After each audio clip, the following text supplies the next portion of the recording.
The jars in the barn. On the 15th of August, 1993, a man in a dark suit stepped out of a black SUV on a gravel road in Marshall County, Iowa, and stood very still. His name was Philip Ashford. He was 48 years old, director of genetic research for Pioneer Seed Company, and he had spent the last 3 weeks driving across the state of Iowa, looking at dead corn. Field after field of it, brown stalks, collapsed leaves, the particular gray color that a crop takes on when the disease inside it has finished its work. He had seen farms that had been productive for generations reduced to something that looked like the aftermath of a fire. No smoke, no ash, just the quiet devastation of a pathogen that moved faster than any treatment they had developed and struck every hybrid variety in their catalog with the same indiscriminate efficiency. He had not expected to see what he was looking at now. To his left across the fence line was Gordon Paisley's ground. 800 acres of hybrid corn, or what had been hybrid corn 3 weeks ago. Now it was the same gray-brown ruin Ashford had been seeing since June. The stalks still stood, but they stood the way things stand when the life has left them by structure or alone without purpose. To his right, separated from that devastation by nothing more than a wire fence and a gravel road, was a field of corn that should not have existed. 40 acres, green, upright, the ears forming on the stalks, the tassels golden in the August morning light, the leaves broad and healthy and moving gently in the Iowa wind. Some plants showed the telltale brown lesions of infection, but many did not. The field was not uniform in its health, which was itself a kind of information to a man who understood genetics. It was not immune, it was diverse. And in 1993, in Marshall County, Iowa, diversity was the only thing that meant survival. Ashford stood at the fence for a long time without speaking. Then he turned to the woman beside him, Dr. Ruth Colburn, his chief plant pathologist, and she was already looking at him with the expression of someone who has just seen something that requires a complete revision of assumptions. He asked her how this was possible. She said she did not know yet, but she intended to find out. He looked at the farmstead at the end of the gravel lane.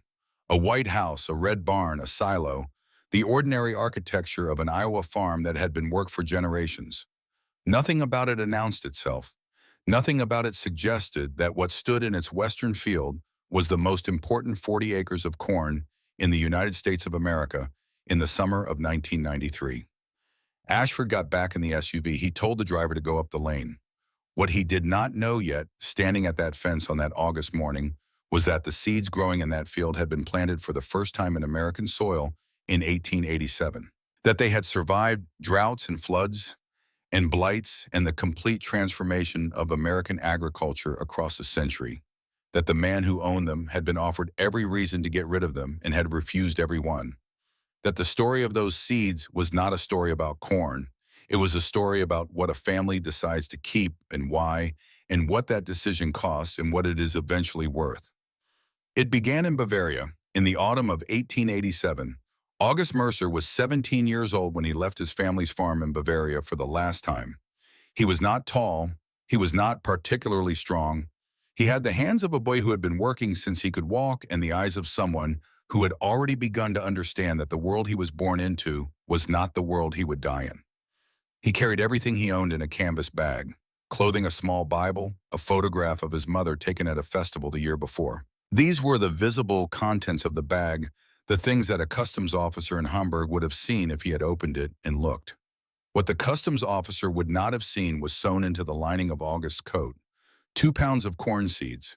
They were not beautiful seeds, not by the standards of any seed catalog that would be printed in the next century. They were irregular in shape. They came in colors that no commercial breeder would have tolerated: red and gold and brown, and a deep, almost purple black, all mixed together in the same irregular mass. No two kernels were exactly alike. A seed company man looking at them in 1962 would have called them unimproved. A seed company man looking at them in 1993 would have called them something different. But in 1887, they were simply the seeds of the Mercer family farm. Seeds that had been selected and saved and replanted for generations beyond the counting of any living person. Seeds that had been grown in the same Bavarian valley for so long that they had adapted to its specific soils, its specific rainfall patterns, its specific sequences of warm and cold and wet and dry.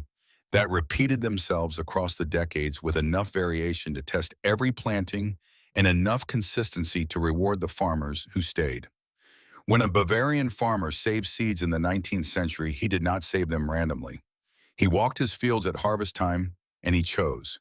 He chose the plants that had stood tallest in the dry years.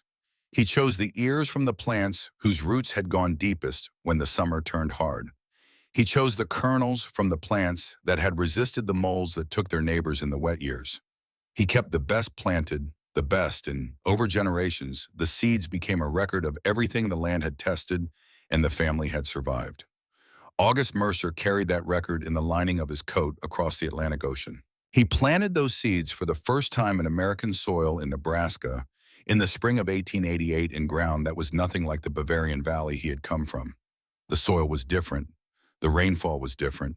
The seasons were more extreme, hotter in summer, colder in winter, with less of the gentle moderation that the old country's geography provided. Not all of the seeds thrived. Some varieties that had been reliable for generations in Bavaria failed entirely in their first American planting. But enough survived.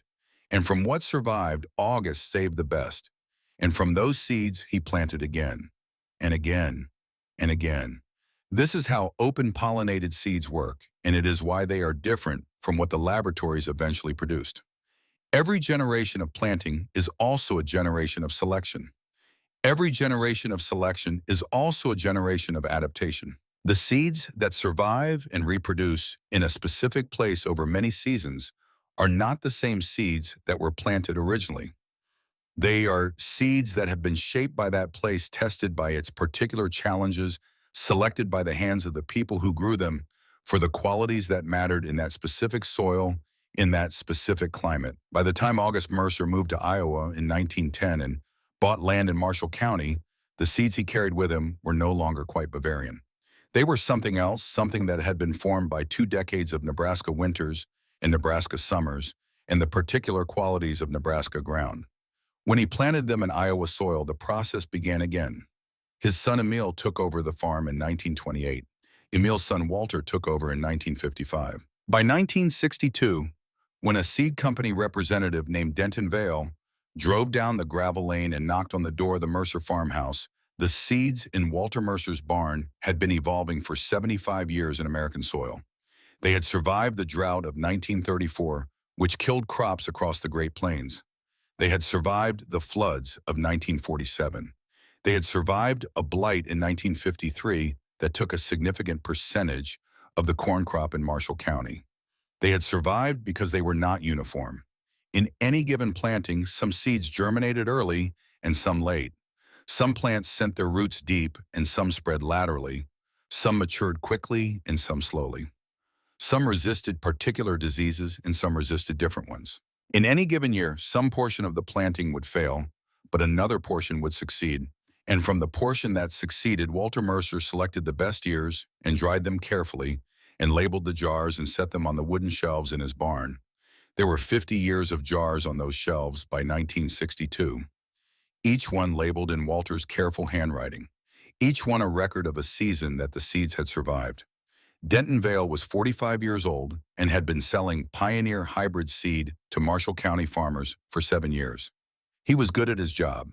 He understood the science could explain hybrid vigor and yield advantages and disease resistance in terms that made sense to men who had been farming since before the research was published. He had signed up every other farmer in the county. He found Walter Mercer in the barn on an April morning, filling cloth seed bags from the mason jars. Walter was 71 years old, slow in his movements, but precise, his hands stained with the particular darkness that comes from handling seeds for decades. Vale introduced himself, made his case. The Pioneer hybrids yielded 20% more than traditional varieties. The research was clear. The future of American agriculture was in improved genetics, not in what your grandfather planted. Walter listened without interrupting. When Vale finished, Walter held up a handful of seeds. The irregular colors caught the barn light, golden red and brown, and the deep purple, black. He told Vale that these seeds had come from Bavaria in 1887, that 3 generations of Mercers had planted them in American soil. that they had survived things that the hybrid varieties had not yet been tested against because the hybrid varieties had not yet existed when those tests came. Vale said that was a compelling story, but that the yield data was clear. Walter set the seeds back in the jar. He said the yield data measured one thing. He said these seeds measured something else. He said that every kernel in his jar was slightly different from every other kernel, and that the difference was not a flaw in the breeding. The difference was the point. When a disease came that could infect one plant, it could not infect all of them because they were not all the same. When a drought came that could kill one root system, another root system had gone deeper. He said that uniformity was efficient. He said that diversity survived. Vale wrote in his ledger that evening, resistant, irrational. He drove away with the same seeds he had arrived with. He was wrong about the second word. Walter Mercer died in the spring of 1975. He was 84 years old and had farmed the same land for nearly 50 years, and planted his grandfather's seeds every spring and saved the best ears every fall, and never once considered whether what he was doing was rational or irrational by anyone else's measure. Roy Mercer was 44 years old when his father died. He had grown up on this farm. He had spent his childhood walking the fields his father walked, had learned to read the soil and the sky, the way farm children learn by proximity and repetition, by watching a man who knew the land and absorbing the knowledge without always being able to name what he had absorbed. But Roy had also gone to agricultural college. He had studied hybrid genetics and yield science in the research literature that had been accumulating since the 1930s. He understood what the numbers showed. He knew that the hybrid varieties produced more corn per acre under normal conditions. He knew that the gap in yield between his father's seeds and the commercial hybrids was real and was measurable and was not getting smaller. He stood in his father's barn the evening after the funeral and looked at the shelves. 50 years of jars, each one labeled in Walter's handwriting. The early ones in the faded, careful script of a younger man, the later ones in the slightly larger letters of older eyes. Each jar a season, each season a selection. 50 years of his father's hands choosing the best from what the land had given. Roy looked at those jars for a long time. His father had said something to him the night before he died. They had been sitting in the kitchen after supper, the way they often sat, not talking much, comfortable in the shared silence of two men who had spent years in the same place.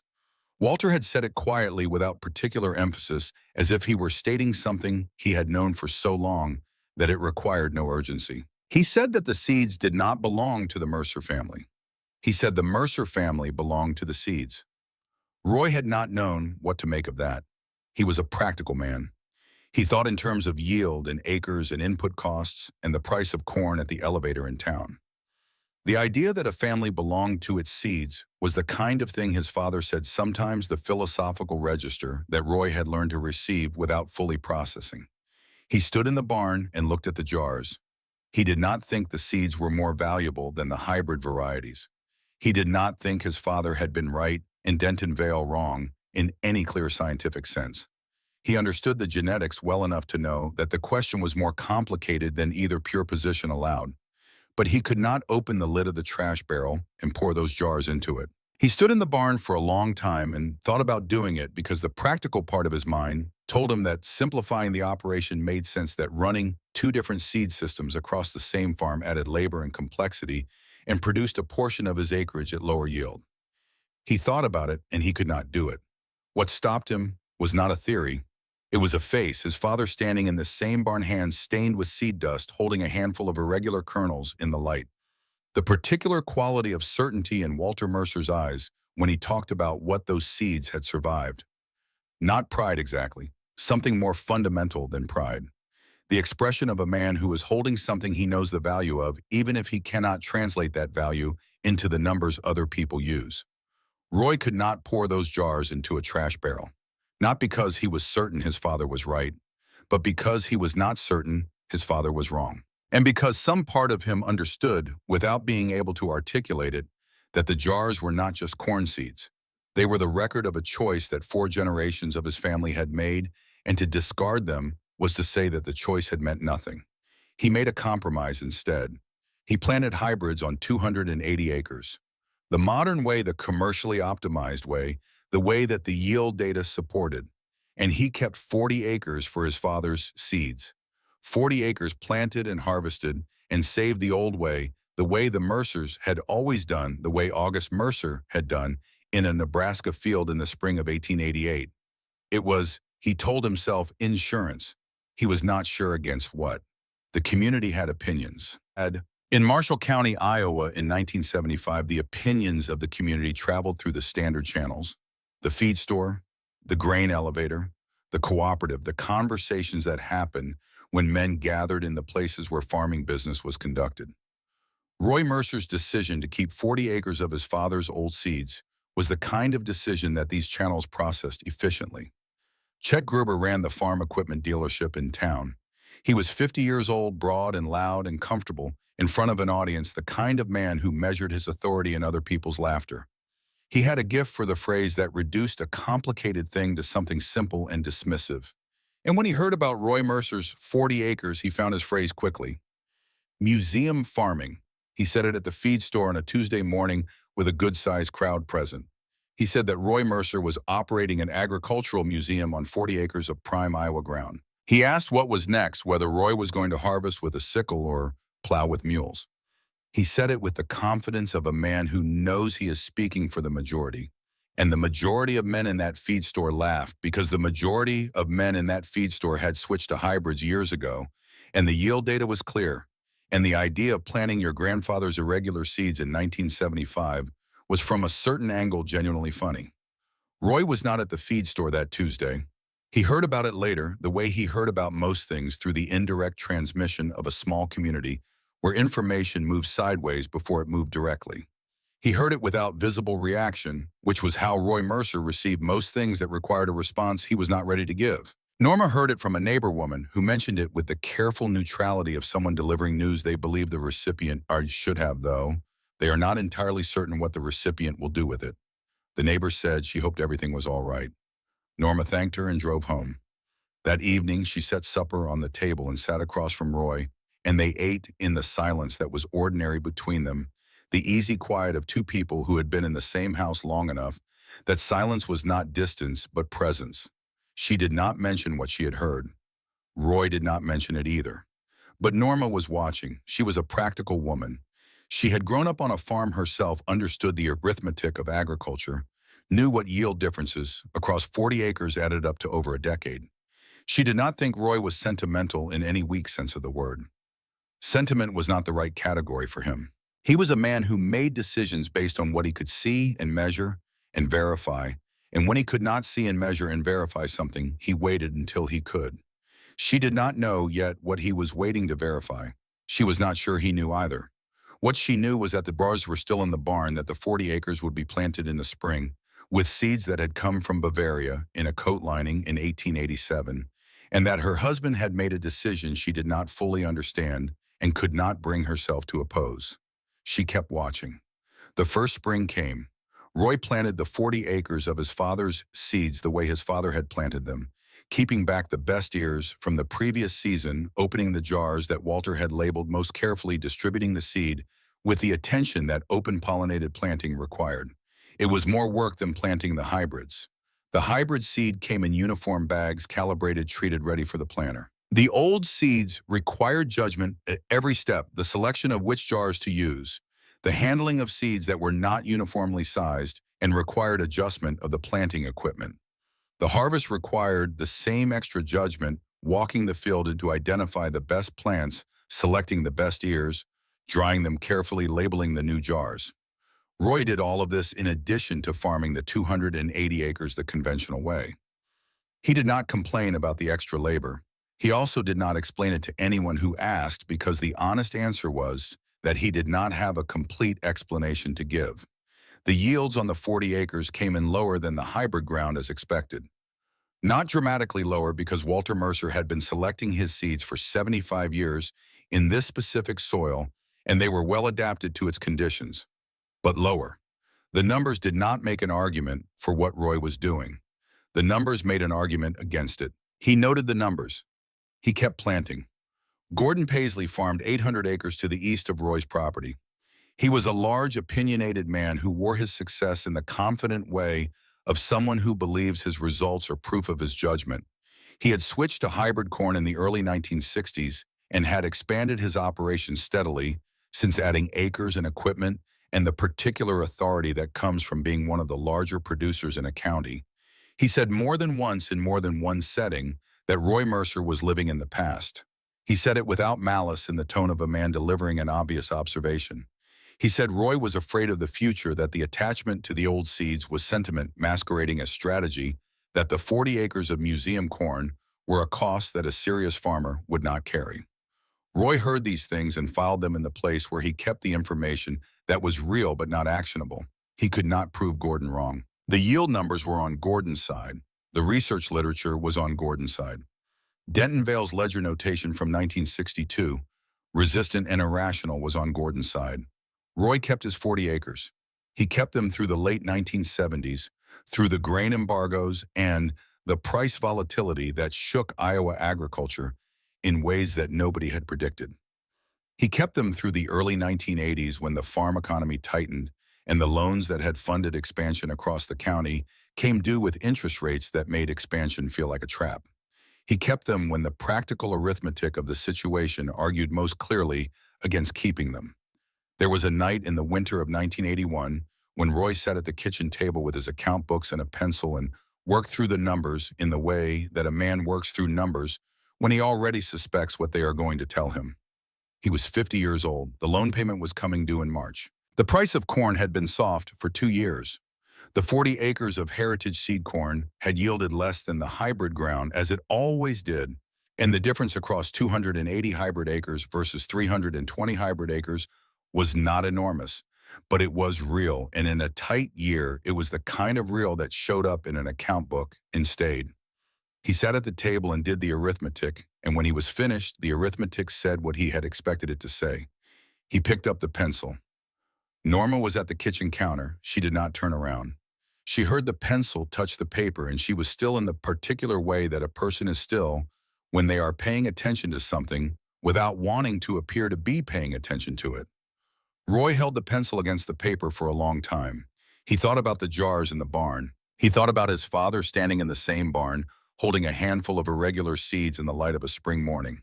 He thought about the expression on Walter Mercer's face when he talked about what those seeds had survived, the particular quality of that certainty, the way a man looks when he is holding something whose value he knows in a register that numbers cannot reach.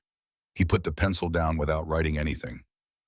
Norma turned around. She looked at the account books, at the pencil lying beside them, at her husband sitting at the table in the kitchen, where 3 generations of Mercers had sat to make the decisions that farms require. She did not say anything. She came to the table and sat down across from him. They sat for a while in the quiet. Then Norma said one thing. She said that if the 40 acres were still not showing anything different in 10 more years, she wanted to have the conversation again. Roy nodded. She cleared the account books from the table and set them on the counter, and they went to bed.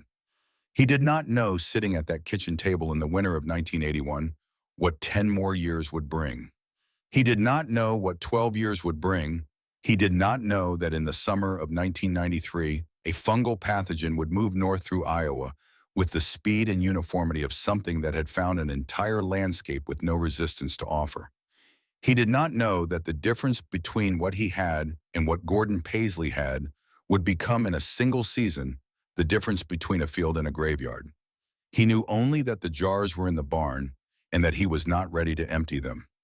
Outside the kitchen window, the Marshall County winter lay flat and white across the fields. Both fields.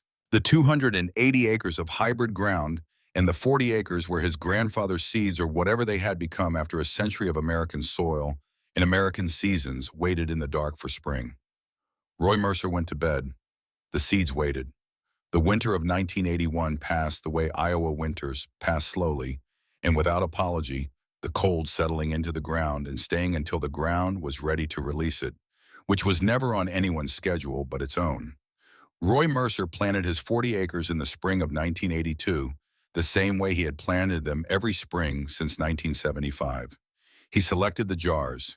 He opened them on the barn workbench in the early April light and ran his hands through the seeds the way his father had run his hands through them, feeling the irregular shapes, the varied weights, the small differences between kernels that a hybrid planter was not designed to accommodate, and that Roy had learned to manage through adjustment and patience. He planted them and he walked away from the memory of the pencil touching the paper and did not look back at it. This was a quality that Roy Mercer had developed in over 50 years of farming, the ability to make a decision and then inhabit it fully without the second guessing that consumed men who kept the door open on choices they had already made. He had decided to keep the 40 acres. He had come close to deciding otherwise and had pulled back. The decision was made. He moved forward inside it. The spring of 1982 gave way to the summer of 1982, and the summer gave the yield it gave, which was what the summers in Marshall County gave in years, when the rainfall was adequate and the temperatures were cooperative and nothing unexpected arrived from the south or the north to complicate things. The hybrid ground performed well. The 40 acres of heritage seed performed adequately, which was what it always performed adequately. The floor of its yield, held up by 75 years of adaptation to this specific ground, the ceiling of its yield limited by the genetic diversity that made it resilient but not optimized. Roy noted the numbers. He kept planting. The years moved the way years move on a working farm, not in the dramatic intervals that memory later imposes, but in the continuous forward motion of seasons and tasks, in the accumulation of small decisions that add up to a life. He planted in the spring. He cultivated in early summer. He harvested in the fall. He saved the best ears from the 40 acres dry, them carefully labeled. The new jars in his own handwriting, added them to the shelves in the barn beside his father's jars and his grandfather's jars and the oldest ones at the back of the lowest shelf that had been there since before Roy could remember, and that he handled with the particular care that people bring to things they understand to be irreplaceable. Norma watched. She had said what she said in the winter of 1981, and she had not repeated it, which was consistent with the way Norma Mercer operated. She was not a woman who made a point twice. If she had said there would be a conversation in 10 more years, there would be a conversation in 10 more years, and between now and then, the subject was settled. She did not revisit it in the kitchen, did not return to it in the account book conversations that happened every winter, when the numbers required discussion, did not raise it in the oblique way that some people raise things they have technically agreed not to raise. She kept house. She kept the books. She worked the farm alongside Roy in the ways that a farm wife works, which is to say in all the ways that do not appear in the formal accounting of agricultural labor, but without which the formal accounting would not add up. She watched her husband walk the 40 acres in the evenings, the way he walked them, slowly stopping to examine individual plants, crouching to look at the soil, his hands moving through the corn the way his father's hands had moved through it. She was watching for something. She was not entirely sure what. In 1983, she asked him directly. They were sitting on the porch after supper on a September evening, the harvest close enough to smell in the cooling air, and Norma asked Roy what he expected the 40 acres to eventually prove. He was quiet for a long time. He said he did not know that he expected them to prove anything. He said that prove was probably the wrong word. He said his father had kept those seeds for 50 years without needing them to prove anything, and his grandfather before that, and August Mercer before that, and none of them had been waiting for a result that justified the keeping. They had kept the seeds because the seeds were worth keeping. The keeping was the thing, not the proof. Norma listened to this. She looked out at the field visible from the porch, the 40 acres going brown with the coming of fall, the stalks heavy with ears that Roy would walk through in the next week, selecting the best for the next year's planting. She said she understood. She said she was not asking him to justify it. She said she was asking because she wanted to understand what he was looking for, and if he was not looking for anything, she wanted to understand that too. Roy said that was a fair question, and he did not have a complete answer for it. She nodded, and they sat in the quiet of the September evening, and after a while they went inside. She did not ask again. What she did instead in the years that followed was something that Roy noticed without commenting on. She began to pay a different kind of attention to the 40 acres. Not the skeptical attention of someone waiting for evidence that a decision was wrong, but the engaged attention of someone who has decided for reasons of her own to be present to something rather than merely adjacent to it. She asked Roy questions about the seeds, practical questions, the kind that Norma asked what made a good ear for saving, how he judged the plants he selected from what the differences in the kernels represented in terms of what the plants would do in the field. Roy answered her questions with the thoroughness that he brought to things he knew well, And over the course of several seasons, the answers accumulated into something that functioned as a shared understanding, not the understanding of a man trying to convince a skeptical wife, but the understanding of two people who had decided separately and then together that something was worth knowing. Gordon Paisley continued to farm his 800 acres to the east. By the mid-1980s, Gordon had become one of the more prosperous farmers in Marshall County, which he wore in the way that prosperous men wear prosperity in agricultural communities, not ostentatiously, but with a settled confidence that expressed itself in the quality of his equipment and the expansion of his operation and the particular authority he brought to conversations at the elevator and the cooperative. He had also become in the way that prosperous men sometimes become a reliable source of commentary on the decisions of less prosperous neighbors. He said at various points and in various settings that Roy Mercer was a good farmer who was limiting himself with sentiment. He said the 40 acres of old seed corn were a drag on the operation that a more rational man would have eliminated years ago.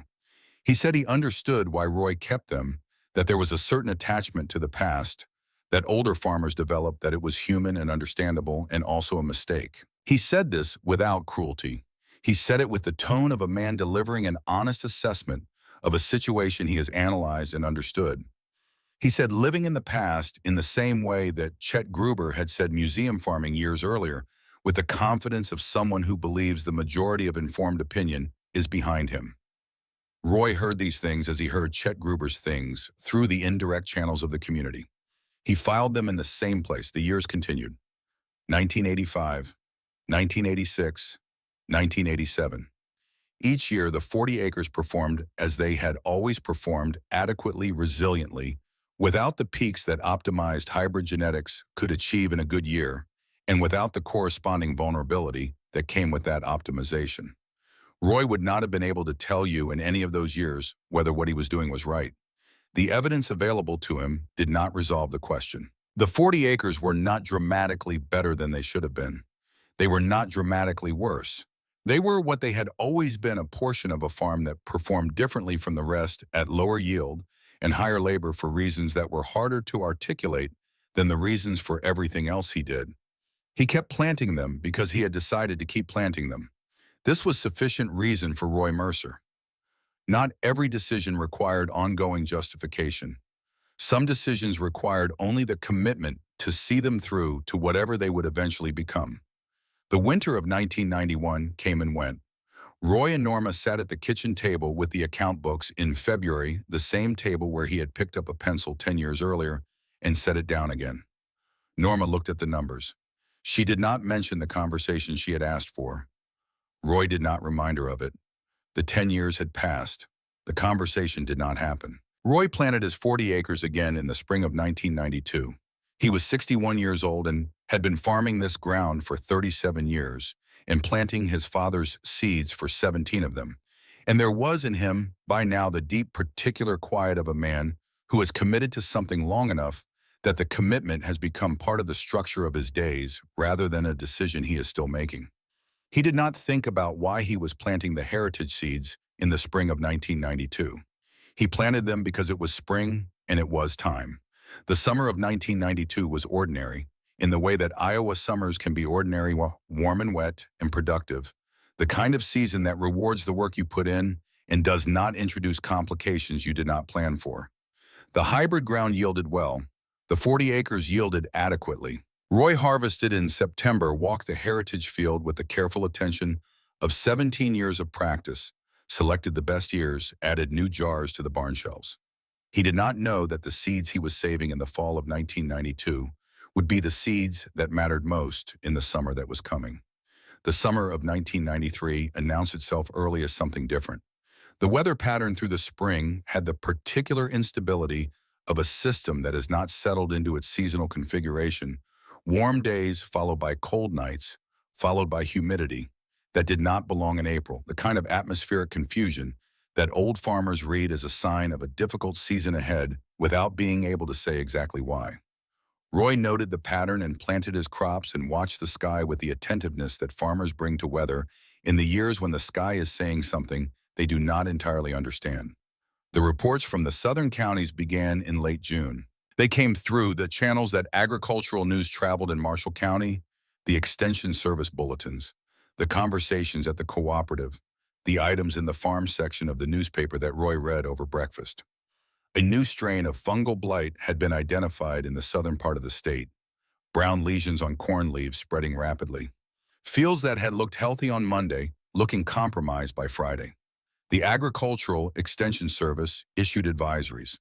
They identified the pathogen as a strain of southern cornleaf blight, similar in some ways to the outbreak of 1970, but different enough in its specific characteristics that the resistance built into the current generation of hybrids did not appear to be effective against it.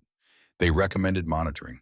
They had no treatment recommendation because there was no treatment that had been proven effective against this particular strain. Roy read these advisories with the attention he brought to all agronomic information, and then went out and looked at his fields the way he always looked at his fields, with the patient walking inspection that had been his practice for 37 years. What he saw in early July was what the advisories had prepared him to see on the hybrid ground.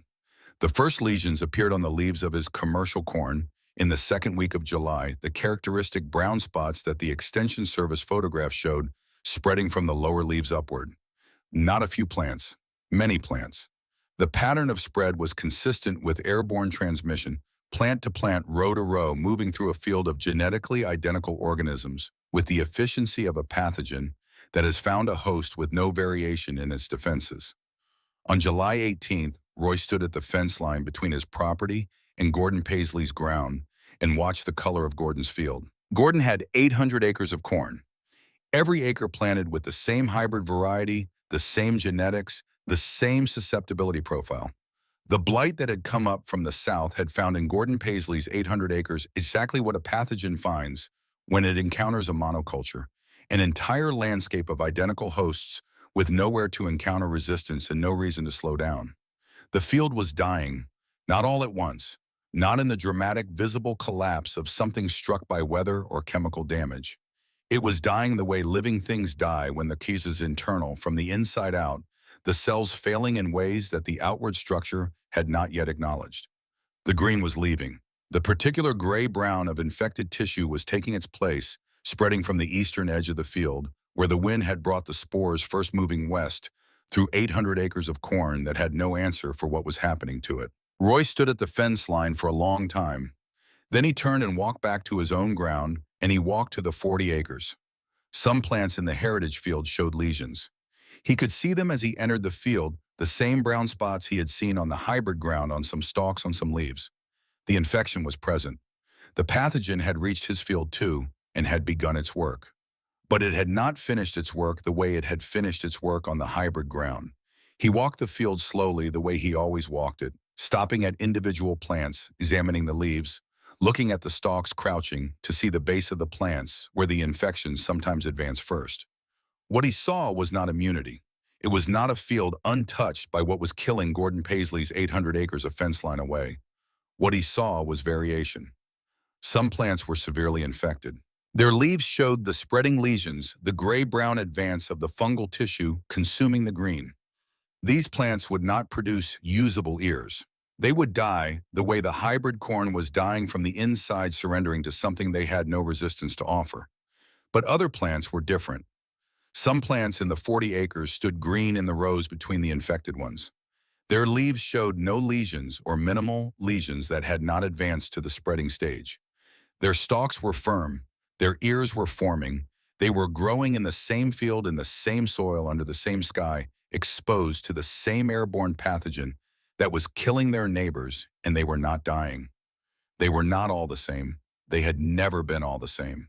The seeds that August Mercer had carried from Bavaria in 1887, and his son and his son and his son had selected and saved and replanted for a century in American soil, were not uniform in their genetics, not optimized for a single performance profile, not identical in the characteristics that determined how a plant responded to the specific challenge that this specific summer had brought.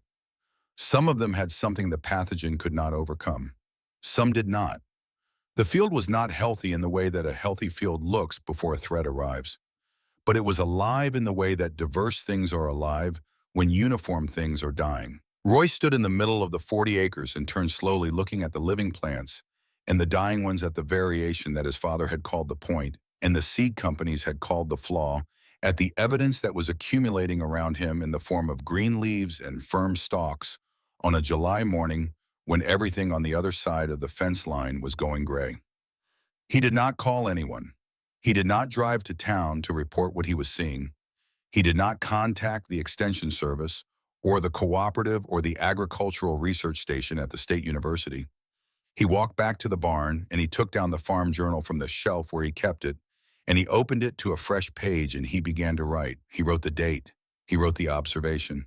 He counted the rows of the infected section of the 40 acres and the rows of the uninfected section and wrote the numbers. He estimated the percentage of plants showing active spreading lesions and the percentage showing minimal or no infection and wrote those numbers.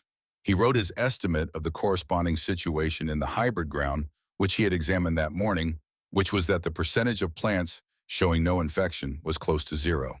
He wrote these things in the same shorthand he had been using in farm journals for 37 years, the compressed notation of a man who is recording observations for his own use, not for an audience. Numbers, ratios, descriptions of what he was seeing. The language of someone who wants the record to be accurate and does not need it to be eloquent. He closed the journal and put it back on the shelf.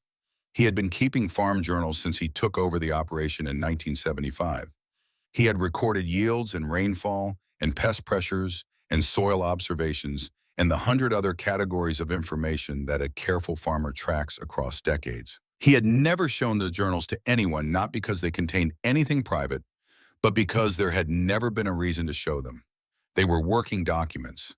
They served his memory and his analysis in the ongoing process of understanding this specific land in this specific climate. He would show them to someone very soon, but not yet. He went back to the 40 acres every day for the next 3 weeks. He walked the rows. He counted the living plants and the dying plants. He tracked the rate of spread among the susceptible individuals and compared it to what he could observe of the rate of spread in the hybrid fields that surrounded his property on multiple sides where the progress of the blight was visible from the fence lines.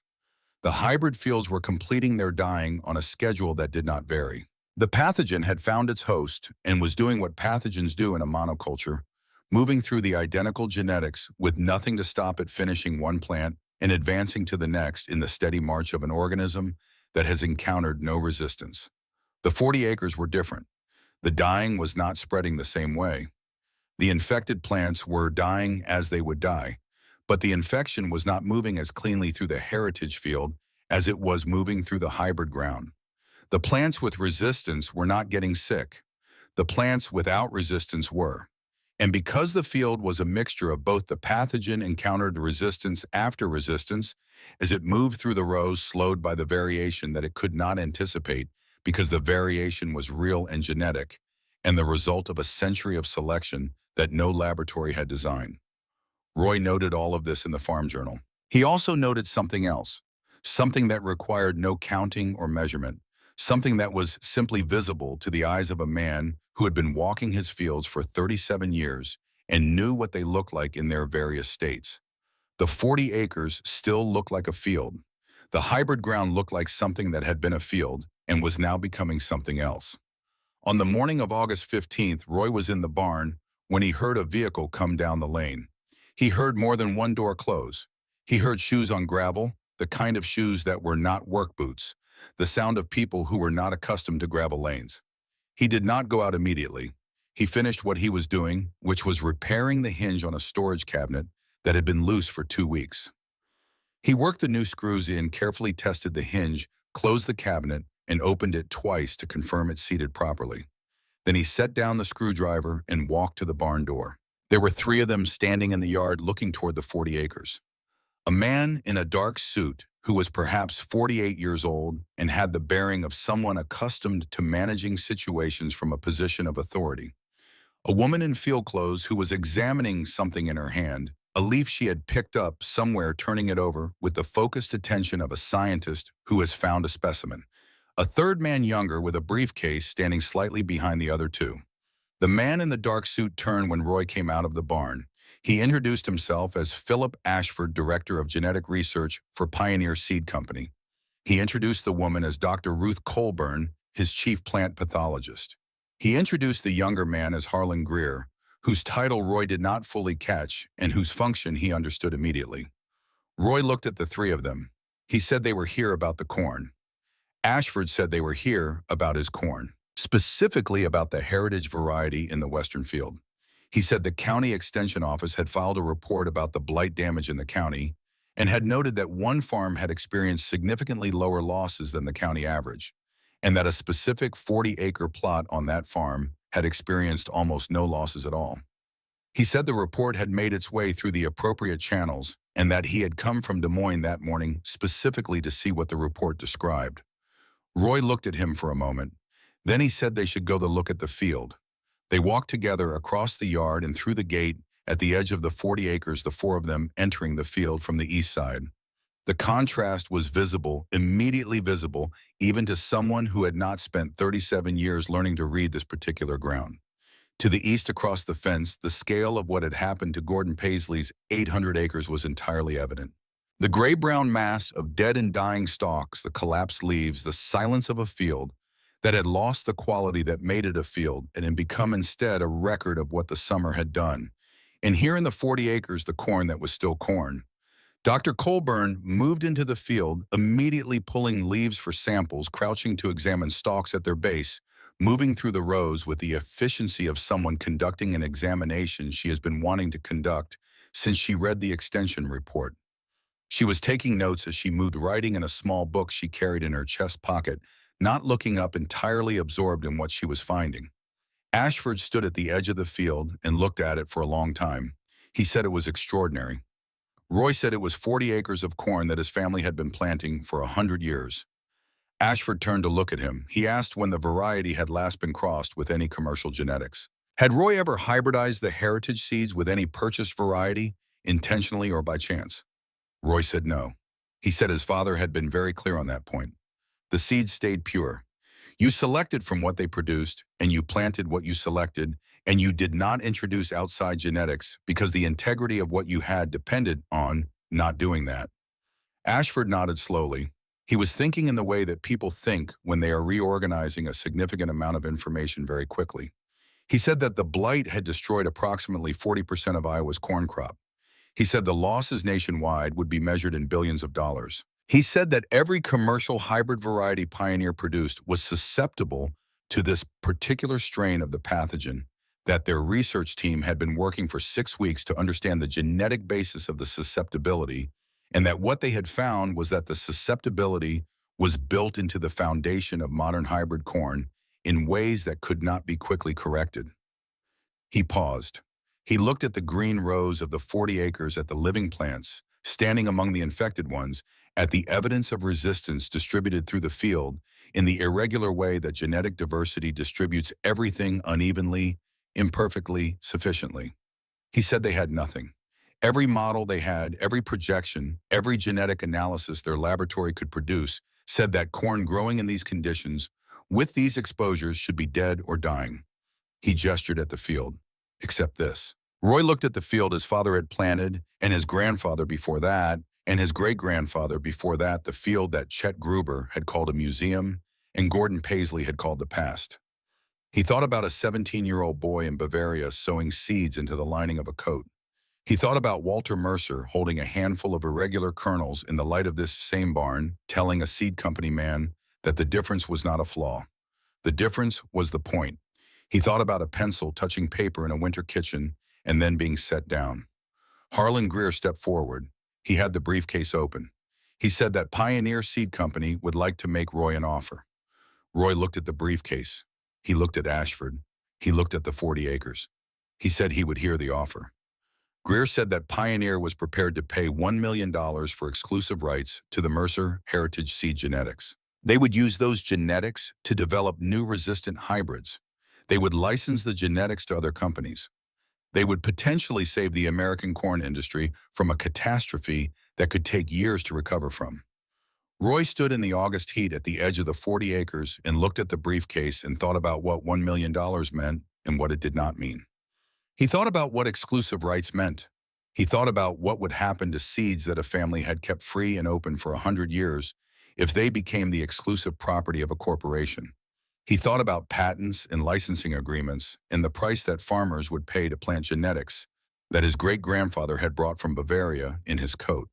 He thought about his father standing in the barn the last night of his life, saying that the seeds did not belong to the Mercers. The Mercers belonged to the seeds. He said no.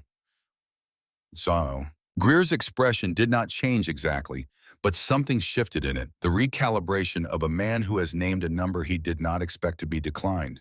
He asked Roy if he had understood the offer. Roy said he had understood the offer. The three of them looked at him. The August heat was present on everything, on the dead fields to the east and the living field behind Roy, and the gravel of the lane where the black SUV sat with the sun on its hood. Roy said he needed to check on something in the barn. He walked back across the yard and went inside and stood in the cool of the barn for a moment alone in the building where his father had stood and his grandfather before that, where the jars lined the shelves in their ordered rows, each one labeled, each one a season, each one the record of a choice that the Mercer family had made and kept and passed forward. He stood there a while. Then he went back outside to finish the conversation. Philip Ashford was still standing in the yard when Roy came back out of the barn. The three of them had not moved much. Dr. Colburn had returned from the field and was writing in her small notebook with the focused absorption of someone who has collected more information than she has yet had time to process. Harlan Greer had closed the briefcase and was standing beside the black SUV with the patient stillness of a man who has learned that negotiation has its own rhythms, and that pressing too quickly after a first refusal produces worse results than waiting. Ashford looked at Roy when he came across the yard. He had the expression of a man who is genuinely uncertain what he is dealing with, which was an expression Roy suspected did not appear on Philip Ashford's face very often. Roy told them they were welcome to come to the house if they wanted water. He told them they were welcome to look at the field as long as they needed to look at it. He told them that the answer to the offer was no, and that he did not expect the answer to change, but that he was willing to have a conversation if they wanted to have one. Ashford said he did want to have a conversation. They sat on the porch, the four of them, in the August afternoon. Norma brought water without being asked and then went back inside with the quiet efficiency of a woman who understands when her presence is needed and when it is not. She left the door to the kitchen open. Ashford laid out the situation in more detail than he had given at the field. He was a thorough man, and he was being deliberately thorough, now Roy understood, because he wanted Roy to understand the full scale of what was being discussed before he declined it again. The blight was worse than the public reporting had indicated. The losses in Iowa were approaching 50% in the hardest-hit counties. The losses in Illinois and Indiana were following the same trajectory. The pathogen had been identified in Missouri and Kansas and was moving with the prevailing winds in the way that airborne pathogens moved without reference to county lines or state borders, or the logistics of the companies that had sold seeds to every farm in its path. Every hybrid variety Pioneer produced was susceptible. Not some varieties, every variety. They had tested everything in their catalog against samples of the pathogen collected from the field, and the results were consistent across the board. The genetic foundation of their entire product line shared the vulnerability that the pathogen had found. This was not a crop loss. This was a structural crisis. The American corn industry had been built on the assumption that modern hybrid genetics represented advancement over what they had replaced, and that assumption had produced a landscape of agricultural monoculture so complete that a single pathogen moving through the right conditions could challenge the entire system simultaneously. Roy listened to all of this without interrupting. Ashford finished and looked at him. Roy said he understood the situation. He said he understood why Pioneer was here and what the 40 acres represented to them in the context of what Ashford had just described. He said he did not doubt the sincerity of the concern or the accuracy of the numbers. Then he asked a question. He asked what happened to the seeds if he sold the exclusive rights. Ashford said Pioneer would use the genetics to develop new resistant hybrid varieties. They would patent the relevant genetic sequences. They would license the technology to other seed companies. They would incorporate the resistance into their product line and bring it to market as quickly as the development process allowed. Roy asked how long that process would take. Ashford said 2 to 3 years for the first resistant varieties to reach commercial scale. Roy asked what happened to the original seeds during that time. Ashford said they would be held in Pioneer's genetic repository. properly preserved, secure. Roy asked if farmers who wanted to plant the heritage seeds themselves the way his family had planted them could do that after the sale. Ashford was quiet for a moment. He said the exclusive rights agreement would preclude independent planting of the protected genetics. Roy nodded. He said he had thought that was probably the case. He looked out at the 40 acres visible from the porch. The green field in the August light that was now the most important 40 acres in Marshall County, and possibly in the state of Iowa, and possibly in a larger geography than that if Ashford's description of the pathogen's spread was accurate. He said his great-grandfather had carried those seeds across the Atlantic Ocean in the lining of a coat. He said 3 generations of his family had planted them and saved them, and adapted them to the specific soil, selecting the best from each season and adding those seeds to the jars in the barn. He said the seeds had been available to any farmer who wanted them, had always been available, had never been behind a payment or a patent or a licensing agreement. He said his father had believed that was how it should be. He said he agreed with his father. He said if he sold the exclusive rights, the seeds that had been free for 100 years would become property. Farmers who wanted to plant them would pay for the privilege of planting genetics that no corporation had developed, that had been developed by weather and soil in the patient selection of ordinary farming people across more than a century. He said he did not think that was right. Ashford looked at him for a long time. Then Ashford said the offer was now $2 million. Roy shook his head without speaking. Harlan Greer said 2.5. Roy looked at Greer with the expression of a man who is mildly surprised to find that a number has been offered in the middle of a different kind of conversation. He said the number was not the issue. Greer said that $3 million was the final authorized offer. He said it with the tone of someone delivering a number that he expected to end the conversation by settling it. Roy was quiet. He looked at the field. He looked at the barn where the jars were on the shelves. He thought about the winter of 1981 and a pencil touching paper and being set down. He thought about his father's handwriting on the jar labels, careful and precise, each label a record of a season that the seeds had survived and that Walter Mercer had wanted to remember. He thought about what $3 million meant. He understood what it meant. He was 62 years old and he had been farming this ground for 37 years, and he knew to the dollar what the operation was worth and what $3 million represented relative to that number. He let the number sit in the air for a moment, giving it the respect of being seriously considered. Then he said no. No explanation. No counter-proposal. Just no said in the same tone he used for any definitive assessment of a farming decision that had been reached after sufficient consideration. Greer closed the briefcase. Ashford looked at Roy for a moment longer, and the expression on his face had shifted again. The executive calculation that had driven the escalating offers had moved to something else, something that Roy recognized as a kind of reluctant respect, the expression of a man who has encountered a position he did not expect to find unmovable, and is beginning to understand that it is genuinely unmovable rather than strategically held. He asked Roy if he would be willing to tell him why. Roy looked at him. He said he thought he had been saying why. Ashford said he had heard the reasoning about patents and access and corporate control, and he understood the argument. He said he was asking something different. He said he was asking what it was at the bottom of it that Roy Mercer was actually protecting. Roy sat with that question for a moment. He said his great-grandfather had been 17 years old when he left Bavaria. He said August Mercer had not been carrying those seeds because he was a conservationist or a plant geneticist or a man with a theory about diversity and resilience. He had been carrying them because they were his family's seeds, because his family had grown them for generations and they were part of what his family was. Because when you left everything behind and walked onto a boat in Hamburg with everything you owned in a canvas bag, you took the things that told you who you were and where you came from. He said those seeds had been in American soil for 106 years. 3 generations of Mercers had selected from them every fall and planted them every spring, and the seeds had adapted to this land the way his family had adapted to this land, by staying and working and surviving what the seasons brought. He said his father had told him the seeds did not belong to the Mercer family.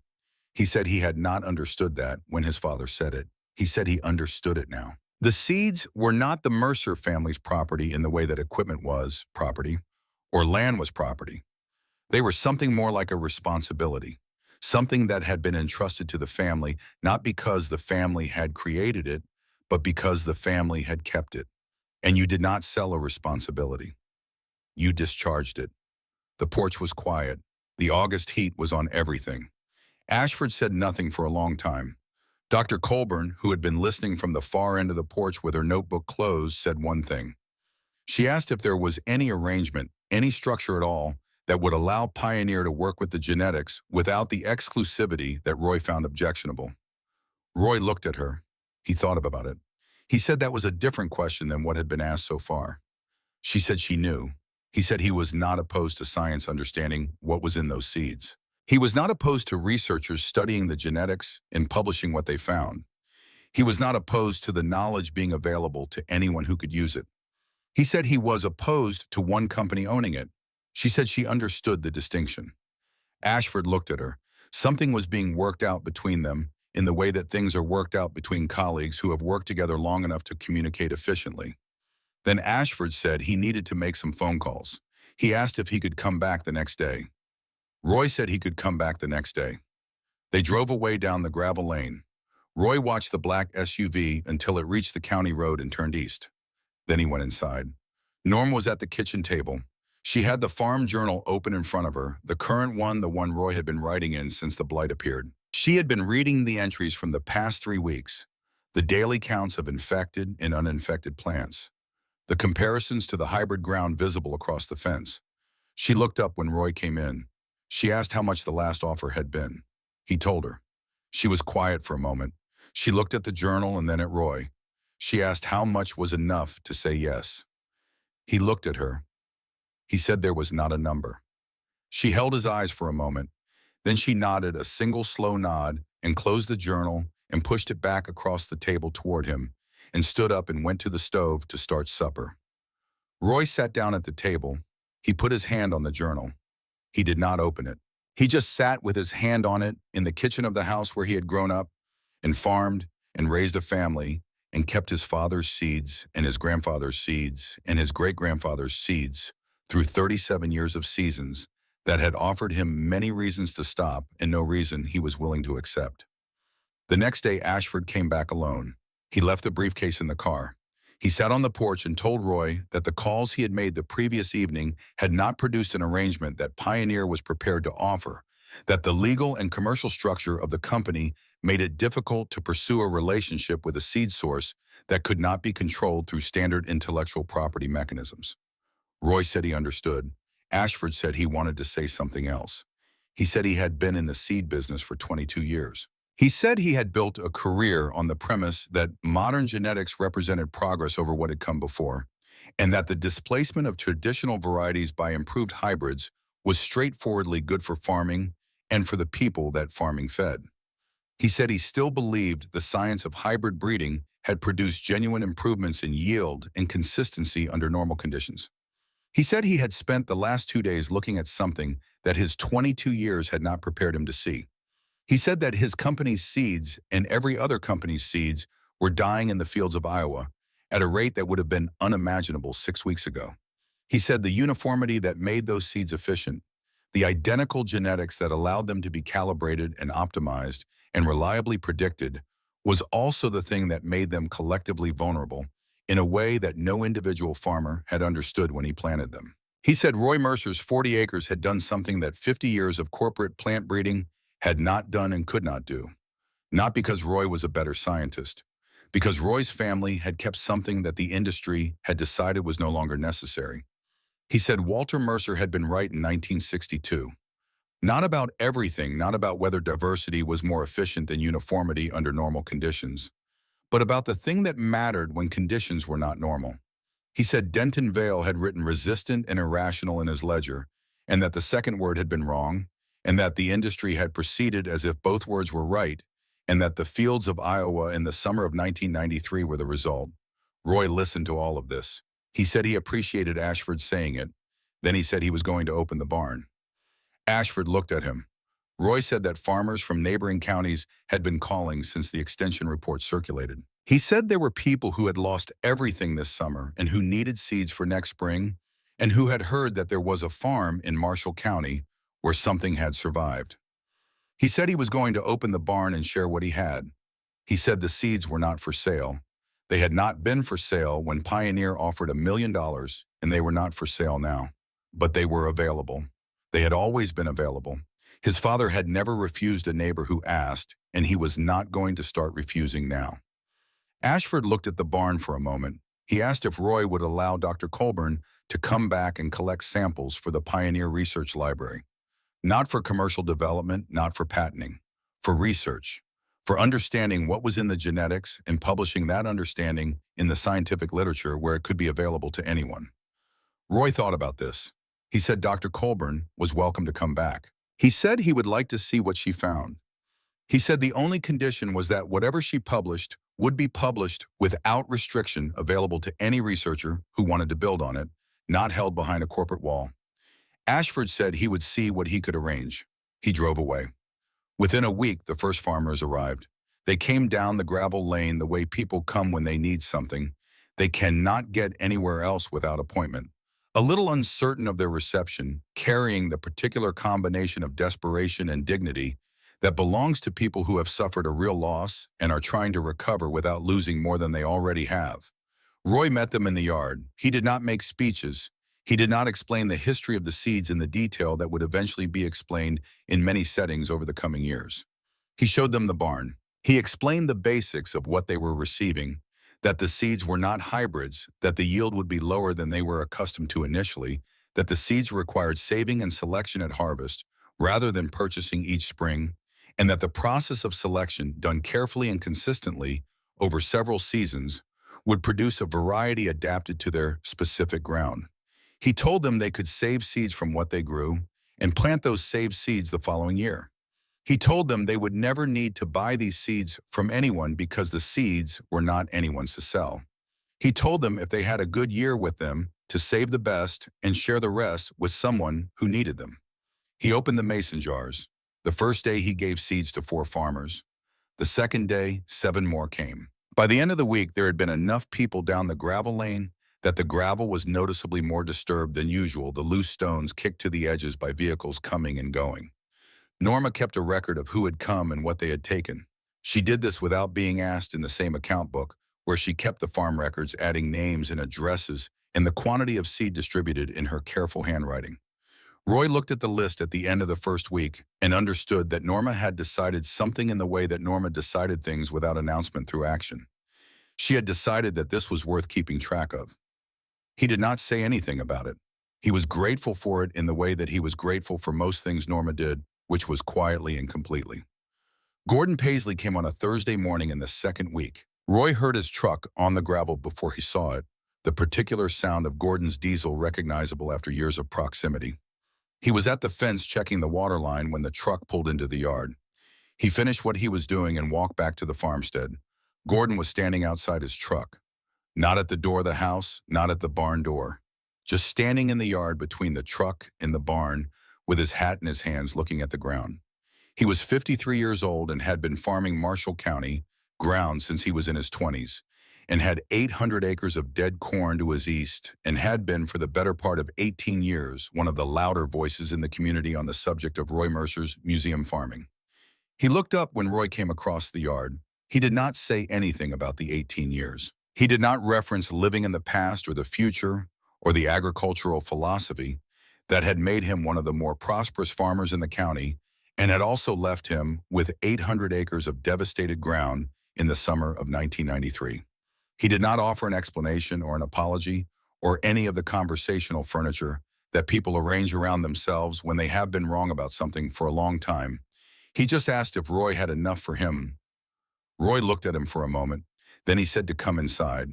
He opened the barn and took down the jars that had the most to give, the ones from the best years, the ones where Walter's handwriting on the labels indicated exceptional selection, and he put together enough seed for Gordon Paisley to plant a substantial test plot the following spring.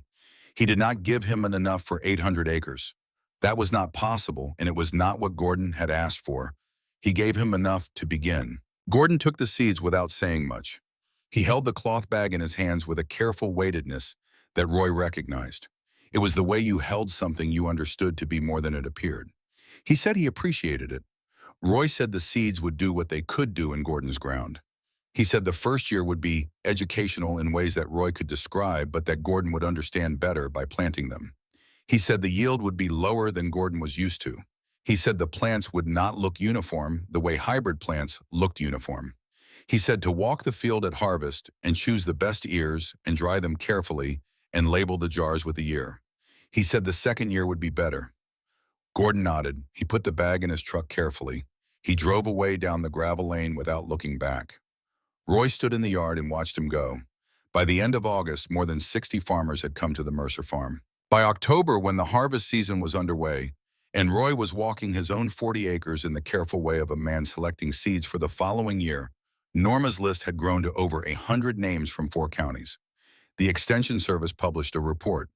The State Agricultural Department sent a researcher who spent a week at the farm in September examining the heritage corn at harvest, taking detailed measurements, interviewing Roy at length about the history of the variety and the selection methodology that had been maintained across 4 generations. The researcher was a young woman who had studied plant genetics and who sat across from Roy at the kitchen table with the attentive seriousness of someone who understands that she is recording something that matters.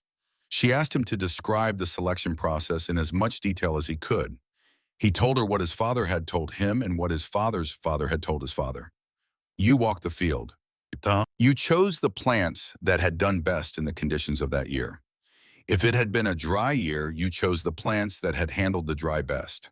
If it had been a wet year, you chose the plants that had stood up to the wet. You chose for resilience, not for peak performance. You chose for the qualities that would matter in the range of conditions the next season might bring, not for the qualities that would matter only if the next season was perfect. You saved the ears from those plants. You dried them carefully. You kept them separate and labeled them so you could go back to them if what they produced was worth going back to. And in the spring, you planted them again, and you watched what they did, and you chose again. He said that his great-grandfather had done this in Bavaria, and his grandfather had done this in Nebraska and Iowa, and his father had done this in Marshall County, and he had done it for 37 years on this same ground. He said the variety that had survived the summer of 1993 was not the variety that August Mercer had carried from Bavaria. It was what a century of that process had made it shaped by every season and every hand that had touched it. The researcher wrote this down. She came back the following spring and the spring after that. Dr. Colburn also came back with Ashford's authorization and spent 3 days examining the heritage corn in its growing season, taking samples that went to Pioneer's research laboratory for genetic analysis. She shared her findings with Roy in a series of conversations that were different from the first conversation they had had on the porch in August, less transactional, more genuinely collegial. She told him that the genetic diversity in the 40 acres was extraordinary by the standards of what modern plant science was accustomed to examining. Not chaotic diversity, not the random variation of plants that had been neglected or abandoned. Structured diversity, the kind that accumulates when a thoughtful selection process has been operating for a long time across a real landscape with real challenges. The plants that had resisted the blight had specific genetic characteristics that the susceptible plants lacked. Those characteristics were distributed through the population in a way that made sense if you understood that a century of selection under varied conditions would reward a range of defensive strategies rather than a single one. She said she had never seen anything like it in commercial breeding stock. Roy said his father had called it the point. She said she was beginning to understand what his father had meant. The seeds spread through Iowa the way useful things spread when people are paying attention to usefulness. Farmers who had received seeds from Roy in the summer and fall of 1993 planted them the following spring and talked about what they saw to farmers who had not received seeds, and some of those farmers drove to Marshall County, and some of them received seeds from farmers who had already received seeds from Roy. And by 1995, there were more than 200 farms in Iowa where some portion of the acreage was planted in heritage corn descended from what August Mercer had carried across the Atlantic in 1887. By 2000, there were heritage seed networks operating in Iowa, in Illinois, and Indiana, and further afield organized by farmers who had seen what the summer of 1993 demonstrated about the risks of uniformity and who were building something different, something that traded peak efficiency for the kind of resilience that the summer of 1993 had proved was worth having. Roy gave seeds to all of them who asked. He gave seeds to university researchers and extension agents and the agricultural journalists who began arriving at the farm in the years after 1993, wanting to write about what had happened there. He never asked anything in return, except that the seeds be kept available and free, and that the people who received them understand that keeping them was itself the work, that the keeping was not passive, but required the active engagement of walking the field and choosing and saving and planting again. He was 65 years old in 1996 when his daughter Ellen came back to the farm. Ellen had been in Chicago for 20 years, working in a field that had nothing to do with farming, and she had come home with the explanation that she had been thinking about the land and had decided she wanted to be on it again. Roy accepted this explanation without probing it for more because it was sufficient and because he understood that people sometimes arrive at decisions through routes they cannot fully explain and do not need to. She was 36 years old and capable, and she had grown up watching her father walk the 40 acres with the patient attention that was his characteristic approach to everything, and she had absorbed more of it than either of them had recognized until she came back and began doing it herself. He worked alongside her the way he had worked alongside his father in the last years of Walter's farming, transferring the knowledge that was in his hands and eyes, and in the journals on the barn shelf, and in the direct experience of this specific ground through 37 years of seasons. He showed her the selection methodology his father had shown him. He showed her how to read the plants, what to look for, what the differences in the kernels represented about the differences in the plants they had come from. Ellen learned the way farm children learn, by proximity and repetition, by watching and then doing. Roy planted the 40 acres in the spring of 2005 for what would be the last time in his primary role. He was 74 years old, and his body had accumulated the investment of farming in the way that bodies accumulate things over a lifetime, and the 40 acres required a different pace than it had required at 50, but he walked them with the same attention. Ellen walked them with him. Norma sat on the porch and watched the two of them move through the rows in the June morning light, stopping at individual plants, Roy's hand and then Ellen's hand, touching the same stalk, the knowledge moving between them the way it had always moved in this family, through contact and patience, and the accumulated attention of people who understood that what they were doing mattered in ways that could not be fully expressed in the language of efficiency. She had been watching Roy walk those 40 acres for 30 years.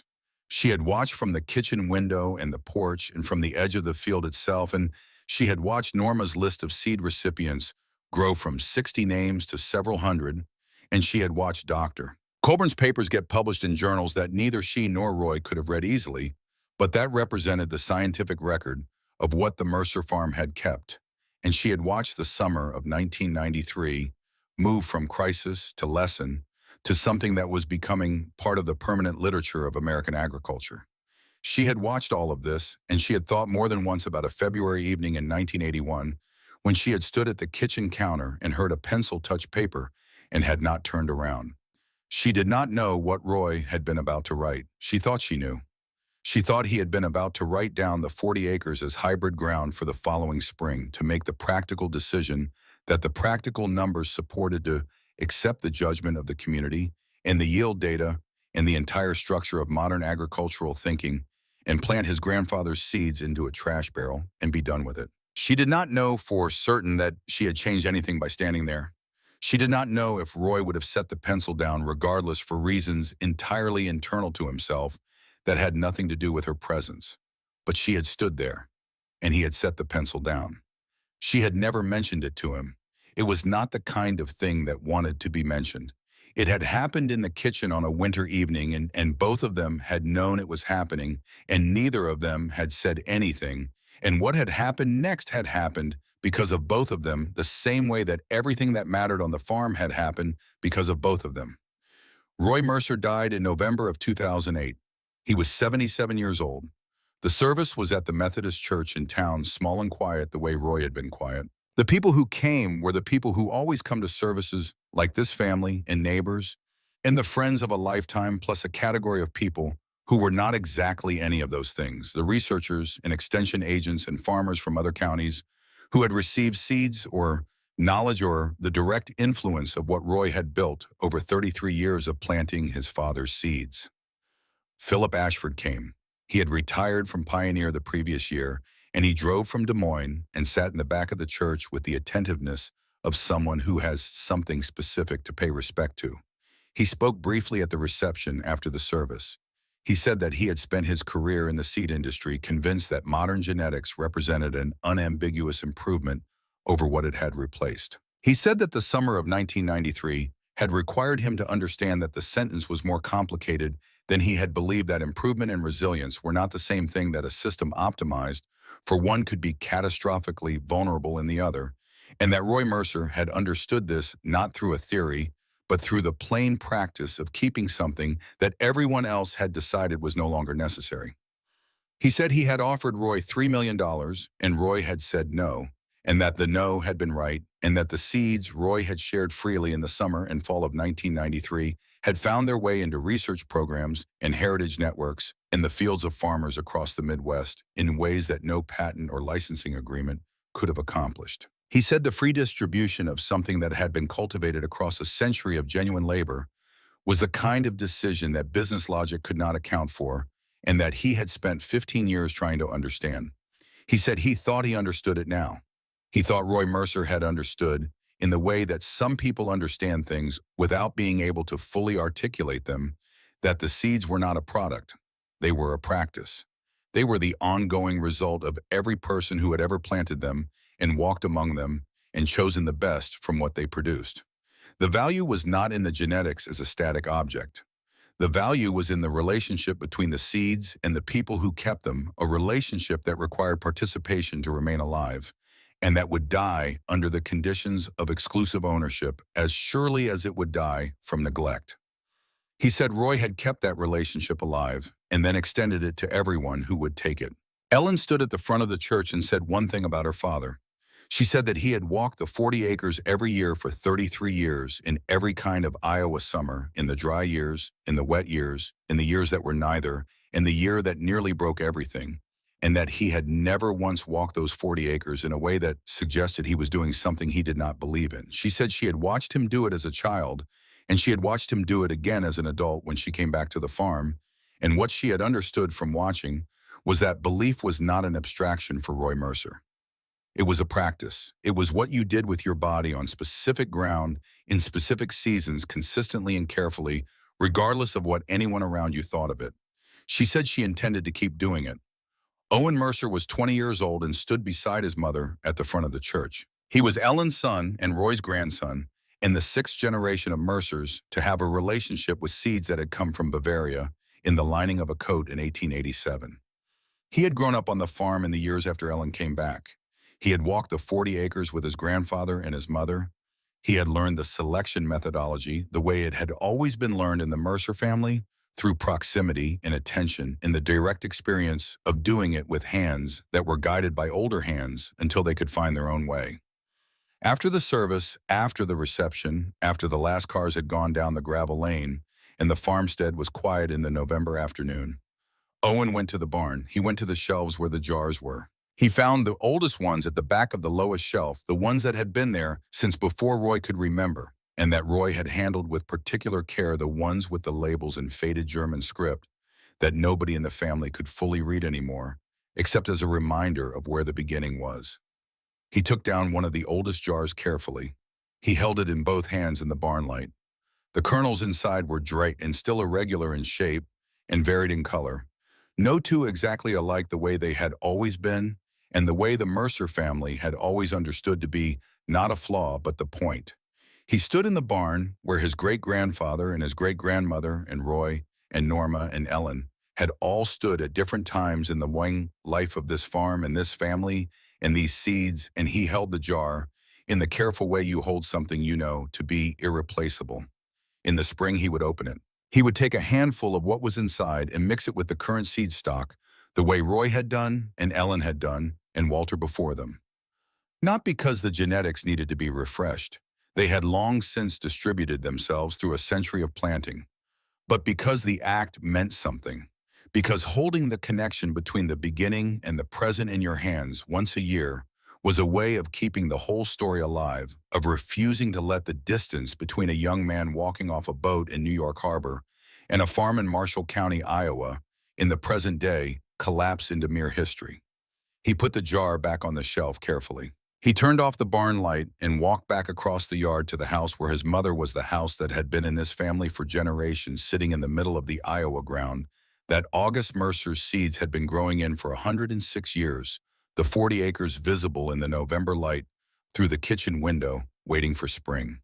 The seeds were in the jars were on the shelves were in the barn was on and the land was waiting the way it had always waited, patient and specific and ready to test whatever you put into it, ready to show you what survived.